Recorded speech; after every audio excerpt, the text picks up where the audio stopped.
Hello बच्चों, आज का हमारा टॉपिक है राशिपातन, डंपिंग। लास्ट लेक्चर में हमने बात किया था कि एक मोनोपोलिस्ट किस प्रकार से प्राइस डिस्क्रिमिनेशन करता है, मतलब कि कीमत विभेद क्या होता है और किस प्रकार से एक मोनोपोलिस्ट कीमत विभेद के द्वारा भिन्न भिन्न उपभोक्ताओं से एक ही प्रोडक्ट के लिए भिन्न कीमतें वसूल करता है। राशिपातन या डंपिंग, जिसको अंतर्राष्ट्रीय कीमत विभेदीकरण भी कहा जाता है, ये भी कीमत विभेदीकरण का एक पार्ट ही है, या आप कह सकते हैं कि ये भी कीमत विभेदीकरण का एक टाइप है, एक प्रकार है। राशिपातन का मतलब होता है कि जब एक एकाधिकारी अपने घरेलू बाजार में या फिर अपने देश में अधिक कीमत पर अपने उत्पाद को बेचे, लेकिन जब वो अपना प्रोडक्ट इंटरनेशनल मार्केट में बेचता है तो वहाँ पे उसकी कीमत कम हो। प्रोडक्ट सेम है लेकिन अपने देश में उसको अधिक कीमत पे बेचा जा रहा है, और इंटरनेशनल मार्केट में या विदेशी बाज़ार में जब सेम प्रोडक्ट को कम कीमत पर बेचता है, तब इसे हम इकोनॉमिक्स में बोलते हैं डंपिंग, राशिपातन। कीमत विभेदीकरण का ही एक टाइप है, लेकिन क्योंकि इसमें इंटरनेशनल मार्केट इन्वॉल्व होता है, दो बाजार जहाँ पे कीमत विभेदीकरण हो रहा है, मोनोपोलिस्ट कर रहा है कीमत विभेद, वो एक ही देश के अंदर के दो मार्केट नहीं होते हैं। एक घरेलू मार्केट होता है, देश का बाजार होता है, और दूसरा विदेशी बाजार होता है। इसीलिए इसको इंटरनेशनल प्राइस डिस्क्रिमिनेशन भी कहते हैं। राशिपातन अंतर्राष्ट्रीय कीमत विभेद है। जब एकाधिकारी घरेलू बाजार में अपने प्रोडक्ट को अधिक कीमत तथा विदेशी बाजार में अपने उत्पाद को या प्रोडक्ट को कम कीमत पर बेचता है, तब इसे हम डंपिंग बोलते हैं।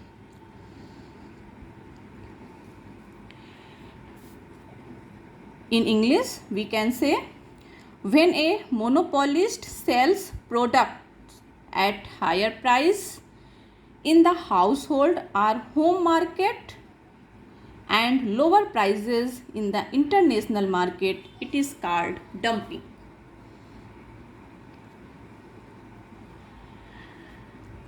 ऐसा कैसे संभव हो पाता है?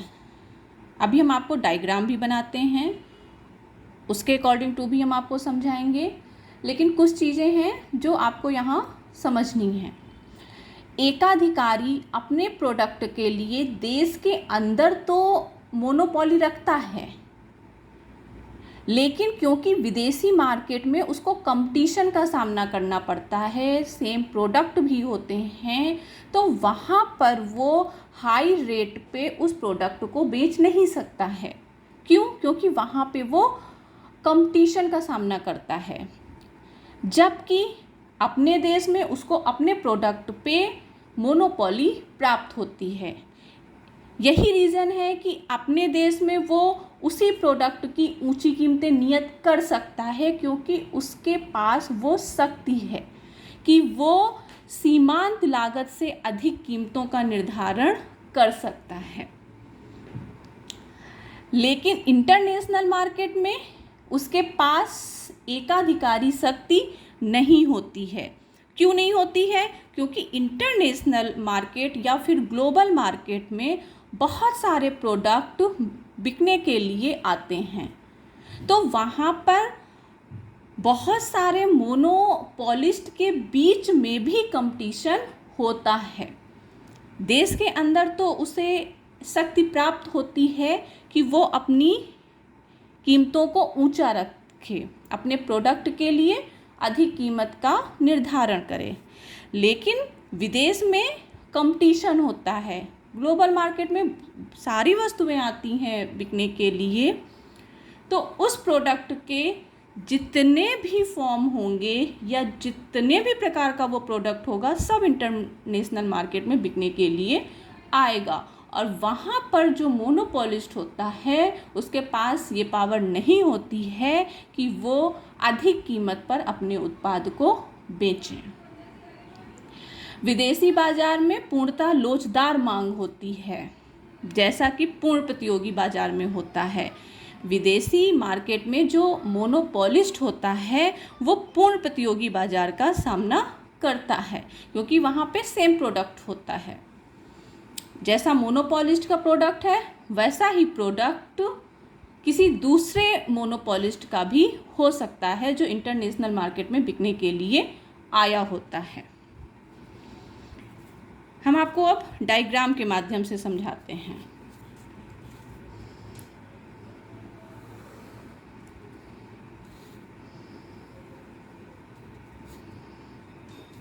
एक्स अक्ष, वाई अक्ष। एक्स अक्ष पे हम दिखाएंगे आउटपुट को, वाई अक्ष पे हम दिखाएंगे प्राइस एंड कास्ट को।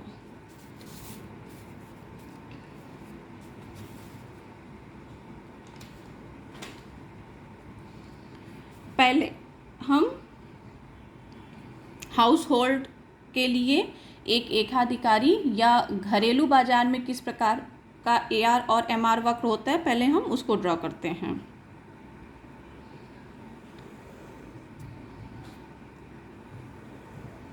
ये एक एकाधिकारी का AR MR वक्र है अपने देश के लिए, अपने देश के बाजार में या फिर हाउस होल्ड मार्केट में वो कुछ इस प्रकार के AR और MR का सामना करता है। हम यहाँ पे लिख देते हैं H means house hold market. ठीक है, कम लोचदार है, दोनों का शेप कम लोचदार है। पूर्णतया लोचदार, जैसा कि हमने पूर्ण प्रतियोगी बाजार जब पढ़ा था तो वहाँ पे जो शेप था वो OX के समानांतर एक हॉरिजेंटल लाइन थी। तो ये तो हो गया घरेलू बाजार में मोनोपोलिस्ट का AR MR, और विदेशी बाजार में जो AR और MR वक्र होगा वो समथिंग ऐसा होगा, पूर्णतया लोचदार। ये है, आप यहाँ पे केवल डिमांड कर्व भी लिख सकते हैं या फिर ऐसे ही लिख लीजिए AR विदेशी मार्केट, तो हम F लिख देते हैं बराबर MR, F बराबर डिमांड ऑफ F और बराबर प्राइस ऑफ F भी होगा, क्योंकि यही कीमत रेखा भी होगी। You can write here. Okay, ये केवल हमने अभी AR MR वक्र खींचे हैं। जो MRH है, आप यहाँ मैं लिख रही हूँ MRH, ये हाउस होल्ड का है, house hold MR marginal revenue curve, और ARH house hold AR curve है ये।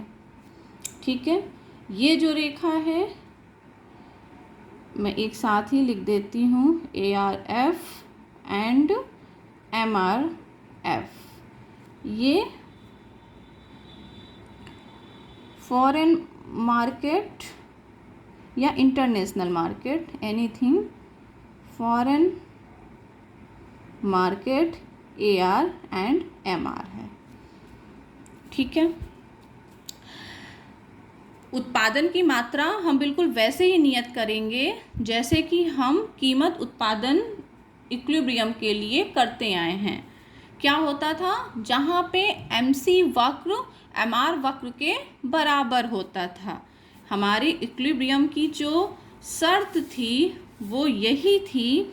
इक्विलिब्रियम हमारा स्थापित होता था जहाँ पर MC बराबर MR। ठीक है। हाँ, एक चीज़ और यहाँ पे आपको ध्यान रखनी है, ये MRH प्लस MRF इन दोनों को जोड़ करके दोनों MR वक्रों के पार्श्व योग से कुल सीमांत आगम वक्र जो हमें प्राप्त होता है वो होता है, हम इसको नाम दे देते हैं यहाँ पे T, और इसको नाम यहाँ पर हम दे देते हैं M। T M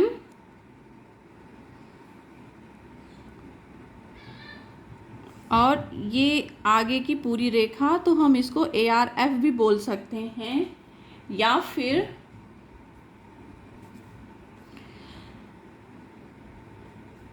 ये जो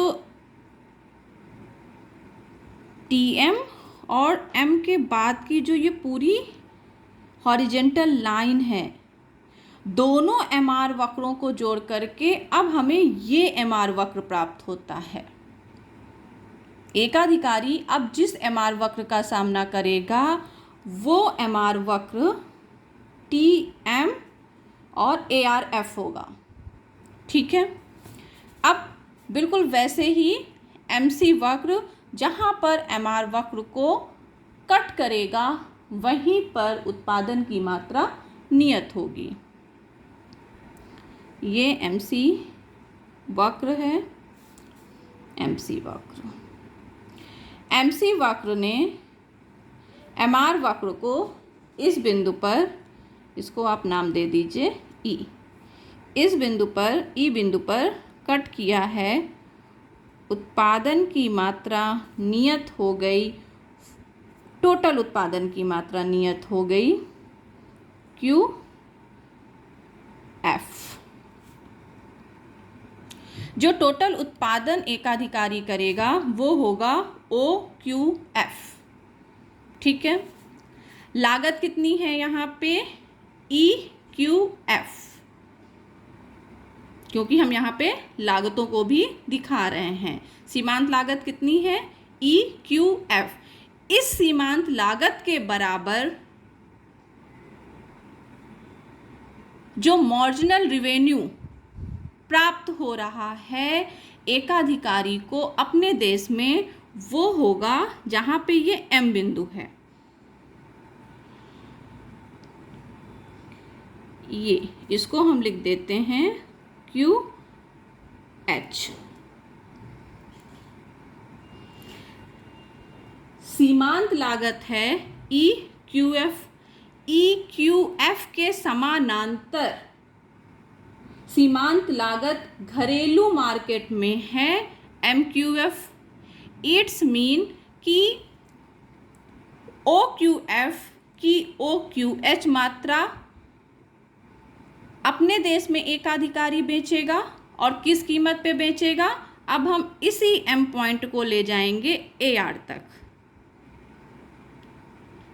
ये आप इसको भी एक नाम दे दीजिए N, यानी कि कीमत क्या होगी घरेलू मार्केट में QHN, या फिर हम कह सकते हैं PH। OPH कीमत पर एकाधिकारी अपने देश में OQH मात्रा बेचेगा, जबकि बची हुई मात्रा, कितनी बची हुई मात्रा है QH/QF, इतनी मात्रा विदेशी बाजार में वो बेचेगा। किस कीमत पर, आप कह सकते हैं EQF, या फिर आप यहाँ इस रेखा को, क्योंकि प्राइस लाइन भी है ये, तो आप कह सकते हैं PF।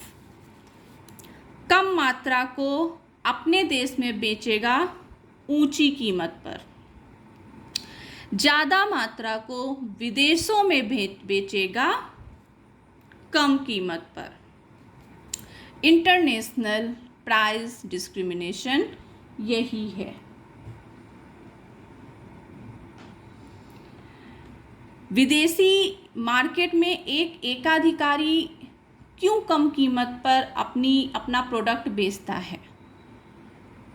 इसलिए बेचता है ताकि वो कंपटीशन में बना रहे। विदेशी मार्केट में जो मांग होती है वो पूर्णतया लोचदार है। कीमत को घटाने बढ़ाने की बहुत ज़्यादा शक्ति एकाधिकारी के पास नहीं है। क्यों नहीं है? क्योंकि वहाँ पर उसे कंपटीशन का सामना करना पड़ रहा है। आप इस डायग्राम को बहुत क्लियर कर लेंगे अगर आप नॉमिनेशंस को अच्छे से समझ लेंगे। ठीक है। टोटल उत्पादन, एक एकाधिकारी टोटल प्रोडक्शन कितना करेगा, टोटल आउटपुट कितना होगा, दैट इज OQF। ठीक। OQF में OQH यानी कि हाउस होल्ड मार्केट में कितना वो अपना प्रोडक्ट बेचेगा, OQH। हाउस होल्ड प्राइस क्या होगा, यहाँ पे आप लिख सकते हो हाउस होल्ड मार्केट सेल कितना बेचेगा, OQH बेचेगा। प्राइस क्या होगा, OPH या फिर QHN या NQH, एनीथिंग। फॉरेन मार्केट में फॉरेन मार्केट सेल कितनी होगी उसकी, जाहिर सी बात है OQF माइनस QH बराबर QH/QF। ये बेचेगा वो विदेशी मार्केट में। कीमत क्या होगी, फॉरेन मार्केट प्राइस कितना होगा, कम होगा। कितना होगा, OPF या फिर EQF। OPH is greater price than OPF, यानी कि हाउस होल्ड में जो कीमत है वो ज़्यादा है और विदेश में जो कीमत ली जा रही है वो कम है। ठीक है। एकाधिकारी अधिक लोचदार मांग वाली विदेशी मार्केट में कम कीमत पर अधिक मात्रा और कम लोचदार मांग वाली घरेलू मार्केट में अधिक कीमत पर कम मात्रा बेचता है। ठीक है।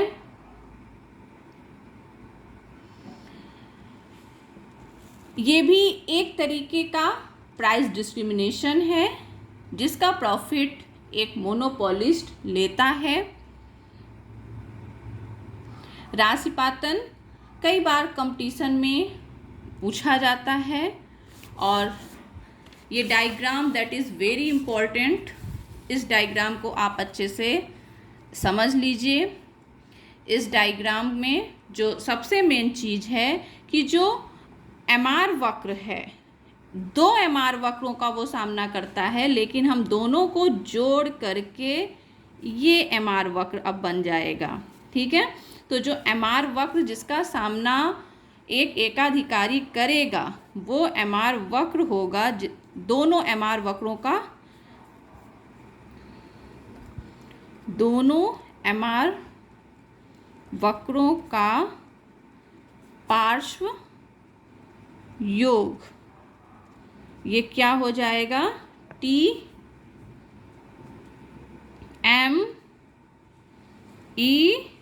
और आप इनमें से कोई भी नाम ले सकते हैं, ARF। ठीक है। MC ने काटा E बिंदु पर टोटल उत्पादन। ठीक है। ये हो गई लागत। घरेलू लागत कितनी होगी या फिर सीमांत लागत, सीमांत आय के बराबर कहाँ हो रही है, घरेलू मार्केट में, यहाँ पे हो रही है M बिंदु पर। देखिए EQF is equal to MQH। इसके अलावा और कहीं नहीं हो सकती है, क्योंकि जो MR बिंदु है वो यहीं पर स्पर्श कर रहा है। क्लियर? इसके नीचे से कहीं से नहीं हो सकती है, ना इसके ऊपर कहीं हो सकती है, वो बिंदु केवल M ही हो सकता है। ये बात आपको इस डायग्राम में याद रखना है। आई होप कि आपको डंपिंग समझ में आ गया होगा। Thank you very much.